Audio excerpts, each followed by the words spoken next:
At 92, Julia considered the supermarket her sanctuary, a place where she could relax, move around, and feel free. So when she was suddenly banned from it, she was in disbelief. The new floor manager had watched her closely, convinced something was off. Though he couldn't justify banning her outright, he called her uncomfortable and distracted, and was determined to get rid of her. One day, he saw her browsing in the pantry aisle, approached her with a fake smile, and offered help. She declined politely and walked off. As she left, he slipped a tiny expensive bottle into her purse.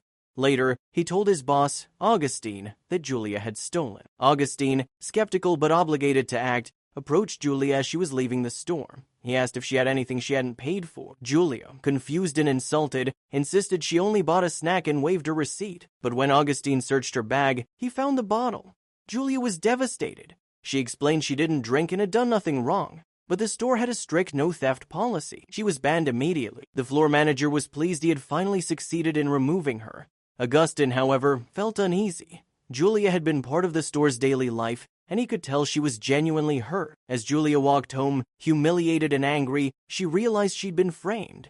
Turning back with a smile, she told Augustine she'd be back and he wouldn't like it. She had a plan. 5 days later, before the store opened, police arrived. Augustine panicked, unsure what was happening. The officer said Julia had sent them. They went upstairs, looked at his computer, then left.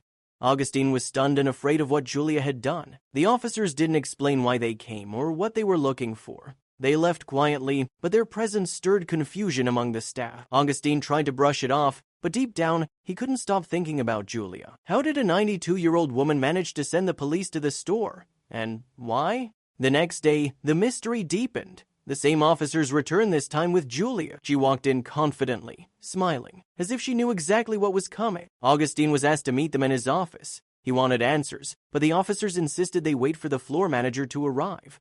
When the floor manager entered, he immediately went pale. The lead officer explained that they were there to discuss the incident involving Julia. Surveillance footage had been reviewed, and it clearly showed the floor manager slipping the bottle into Julia's purse. The truth was undeniable. The officers revealed another twist. The floor manager was Julia's nephew.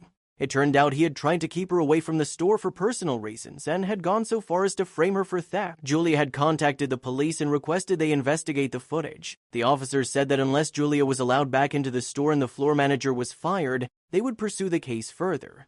Furious and betrayed, Augustine fired the floor manager on the spot. Julia, still composed, accepted his apology and explained she held no grudge against him. He had only been doing his job. That day, Julia returned to her beloved supermarket. Order was restored, and with new management in place, peace returned to the aisles. Julia strolled through the supermarket once again, as if nothing had happened. But this time, the staff looked at her with newfound respect. She hadn't just cleared her name, she'd exposed a betrayal no one had seen coming. Augustine couldn't shake the guilt. He had doubted Julia, despite his instincts.